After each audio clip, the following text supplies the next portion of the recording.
आज के अखबार में खबर आई हुई है कि all India Muslim personal law board पूरे देश में जगह जगह सेमिनार कर रहा है और कह रहा है कि जो ये वक्फ एक्ट है 1995 का, जिसको कांग्रेस ने बनाया था, इसमें कोई बदलाव नहीं होना चाहिए। भारत संविधान से चलता है, संविधान का मतलब संविधान, एक देश एक विधान, सबके लिए समान विधान होना चाहिए। इसलिए मैंने इस 1995 वाले वक्फ एक्ट को चैलेंज भी किया है, मैटर कोर्ट में पेंडिंग है। लेकिन अब ये लोग जिद कर रहे हैं, कांग्रेस भी जिद कर रही है, सपा भी जिद कर रही है, डीएमके भी जिद कर रही है, लालू की पार्टी भी कह रही है कि नहीं, वक्फ एक्ट चलना चाहिए, इसमें कोई बदलाव नहीं होना चाहिए। तो मैं आज एक दूसरा सुझाव दे रहा हूं। ठीक है, वक्फ एक्ट चलने दीजिए, ये 1995 वाला ही चलने दीजिए, लेकिन इसी जितनी शक्तियां इसमें हैं, जितनी धाराएं इसमें हैं, जितने क्लॉजेज इसमें हैं, बिल्कुल इसी को कॉपी पेस्ट करके आप एक हिंदू दान अधिनियम बना दीजिए। जैसे वक्फ एक्ट है, ऐसे हिंदू दान एक्ट बना दीजिए। जैसे इस वक्फ एक्ट में वक्फ बोर्ड का प्रावधान है, वक्फ ट्रिब्यूनल का प्रावधान है, जितनी शक्तियां वक्फ बोर्ड को है, वैसे ही आप एक हिंदू दान बोर्ड बनाइए और वो सारी शक्तियां होनी चाहिए जो वक्फ बोर्ड के पास है। एक वक्फ हिंदू दान ट्रिब्यूनल बनाइए और वो सारी शक्तियां ट्रिब्यूनल को होनी चाहिए जो भारत में वक्फ ट्रिब्यूनल को है। इसका फायदा भी होगा। फायदा यह है कि जो हिंदुओं के मठ मंदिर मुगलों के द्वारा तोड़े गए, कब्जा किए गए, उनका मुकदमा कोर्ट से बंद हो जाएगा और वो सीधे सीधे आ जाएगा हिंदू ट्रिब्यूनल में आ जाएगा। भाई अभी मस्जिद का विवाद, मजार का विवाद, दरगाह का विवाद कहां जाता है? वक्फ बोर्ड में। कहां सुनवाई होती है? वक्फ ट्रिब्यूनल में। तो उसी तरीके से जितने मठ मंदिर के विवाद हैं वो सारे हिंदू बोर्ड में आ जाएंगे और सुनवाई होगी हिंदू ट्रिब्यूनल में। उसका फायदा यह होगा कि 1192 में जो कुतुबुद्दीन ऐबक ने दिल्ली में 27 मंदिरों को तोड़ के कुतुब मीनार बनाया था, उसका मुकदमा भी वक्फ ट्रिब्यूनल में चलेगा। 1305 में अलाउद्दीन खिलजी ने जो सरस्वती मंदिर को तोड़ के भोजशाला में वहां पे एक मस्जिद बना दिया था, वो मुकदमा भी हिंदू ट्रिब्यूनल में आ जाएगा। 1373 में सिकंदर शाह ने जो शिव मंदिर को तोड़ के अदीना मस्जिद बना दिया बंगाल में, वो मुकदमा कोर्ट में नहीं चलेगा बल्कि हिंदू ट्रिब्यूनल में चलेगा। 1377 में जो तुगलक ने अटाला देवी मंदिर को तोड़ के अटाला मस्जिद बना दिया जौनपुर में, वो मुकदमा भी कोर्ट में नहीं चलेगा बल्कि हिंदू ट्रिब्यूनल में चलेगा। 1410 में अलाउद्दीन खिलजी ने जो रुद्र महालय मंदिर को तोड़ा गुजरात में और उसको जामी मस्जिद बना दिया, वो भी मुकदमा हिंदू ट्रिब्यूनल में चलेगा। 1528 में जो बाबर ने अयोध्या राम मंदिर का तोड़ा था, वो हालांकि मुकदमा खत्म हो गया, अब उसकी जरूरत नहीं है, लेकिन बाबर की जितनी जमीनें भारत में हैं, बाबर ने जितनी जमीन तलवार के दम पे कब्जा किया था, वो सारी की सारी जमीन पे जो हिंदू बोर्ड है वो नोटिस भेजेगा और जो उसको विरोध करेगा उसका मुकदमा भी हिंदू ट्रिब्यूनल में चलेगा।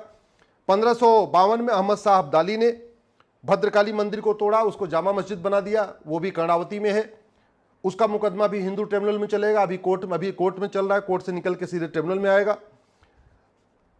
1669 में औरंगजेब ने जो काशी विश्वनाथ मंदिर को तोड़ा, अभी उसका मुकदमा कोर्ट में चल रहा है, वो कोर्ट में नहीं चलेगा। विष्णु जैन जी, हरिशंकर जैन जी उसको बहस करेंगे आके अपना हिंदू ट्रिब्यूनल में, वहां से ट्रांसफर हो जाएगा।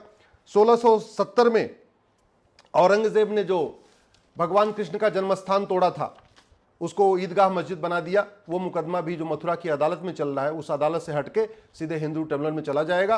पूरे भारत में जैसे जहां जहां वक्फ बोर्ड है, जिन जिन राजधानियों में वक्फ बोर्ड है, उन सभी राजधानियों में वक्फ बोर्ड के ऑफिस के बगल में बढ़िया हिंदू बोर्ड और हिंदू ट्रिब्यूनल भी चलेगा। पूरे उत्तर प्रदेश का मुकदमा, जो मठ मंदिर का मुकदमा होगा या बाबर, हुमायूं, तुगलक, गजनी, गोरी की जमीन का मुकदमा होगा या नवाबों की जमीन का मुकदमा होगा या निजामों की जमीन का मुकदमा होगा, वो सारे मुकदमे डिस्ट्रिक्ट कोर्ट से हट जाएंगे और सीधे सीधे उन सभी राज्यों में जो हिंदू बोर्ड होगा, हिंदू ट्रिब्यूनल हो, वहां चलेगा। जैसे वक्फ बोर्ड में सर्वेयर के पास अधिकार है कि वो रेगुलर सर्वे करता रहता है और डिक्लेयर करता रहता है कि भैया ये जमीन वक्फ की है, वैसे हिंदू बोर्ड में भी सर्वेयर होगा, हिंदू ट्रिब्यूनल में भी सर्वेयर होगा और हिंदू बोर्ड भी अपनी सारी मुकदमों, सारी जमीनों की सर्वे कराएगा और सर्वे कर करके उसको डिक्लेयर करता रहेगा। एक 30 दिन के अंदर, अभी जैसे वक्फ बोर्ड में है कि अगर 30 दिन में किसी ने नोटिस का जवाब नहीं दिया तो ऑटोमेटिकली वो जमीन वक्फ बोर्ड की हो जाती है। ऐसे ही अखबारों में नोटिस दी जाएगी कि फला फला जमीन, फला फलानी मस्जिद, फलानी दरगाह, फलाना जितने भी स्थान है, ये सारे हिंदुओं के हैं और अगर 30 दिन में कोई जवाब नहीं देगा तो वो सारा का सारा जमीन हिंदुओं का हो जाएगा। और कोई अगर विरोध भी करेगा तो मुकदमा हिंदू ट्रिब्यूनल में चलेगा। इसका फायदा ये भी होगा कि बहुत सारे वहशी दरिंदों ने जगह जगह शहरों का नाम बदला और वहां पे जगह कब्जा कर लिया।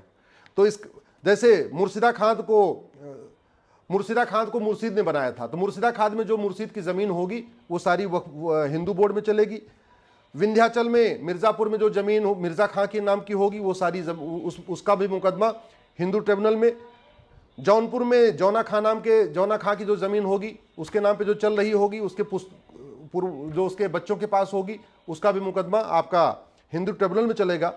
तो सबसे बड़ा फायदा ये होगा कि कश्मीर से कन्याकुमारी, कच्छ से कामरूप तक, पूरे उत्तर से दक्षिण, पूरब से पश्चिम, जहां जहां मठ मंदिरों का विवाद है, जहां जहां जमीन का विवाद है, जहां पे मजार का विवाद है, जहां दरगाह का विवाद है, वो कोई भी विवाद वक्फ बोर्ड में नहीं चलेगा, वक्फ ट्रिब्यूनल में नहीं चलेगा, बल्कि वो सारा का सारा विवाद हिंदू बोर्ड में चलेगा, हिंदू ट्रिब्यूनल में चलेगा।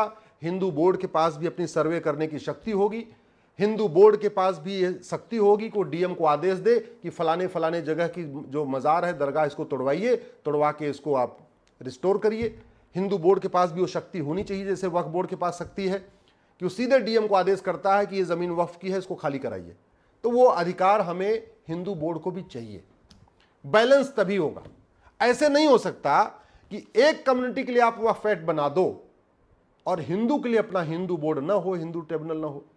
और फिर एक तरीका यह भी है कि हिंदू बोर्ड हिंदू ट्रिब्यूनल हो, जैन का अपना बोर्ड अपना ट्रिब्यूनल हो, बौद्ध का अपना बोर्ड अपना ट्रिब्यूनल हो, या सिखों का अपना बोर्ड अपना ट्रिब्यूनल हो, या एक ही हिंदू बोर्ड होगा, उसमें हिंदू, जैन, बौद्ध, सिख सब लोग अपनी अपनी जमीन क्लेम कर पाएंगे।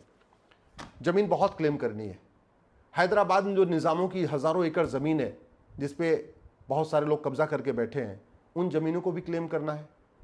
ऐसे ही आपके अलग अलग शहरों में, प्रयाग में बहुत सारी ज़मीनें हैं। पूरे देश में जो सिविल लाइन बनी हुई हैं, उन सिविल लाइन की जो ज़मीनें हैं उन पे भी कम से कम हिंदू बोर्ड को अधिकार होगा कि वो जाके क्लेम करे। और भारत में भाई 15वीं शताब्दी के पहले कोई मुस्लिम था नहीं, सब लोग कन्वर्टेड हिंदू, उसके बाद ही लोग कन्वर्ट हुए हैं। आज की डेट में जो मुस्लिम्स हैं ये 99% कन्वर्टेड हिंदू हैं। उनके पास और उनको हिंदू बोर्ड में आने में कोई दिक्कत नहीं है, स्वाभाविक सी बात है भाई, वो कन्वर्टेड हिंदू है ना। तो वक्फ बोर्ड में जाएं, वक्फ ट्रिब्यूनल में जाएं, या हिंदू बोर्ड हिंदू ट्रिब्यूनल में जाएं, क्या फ़र्क पड़ता है।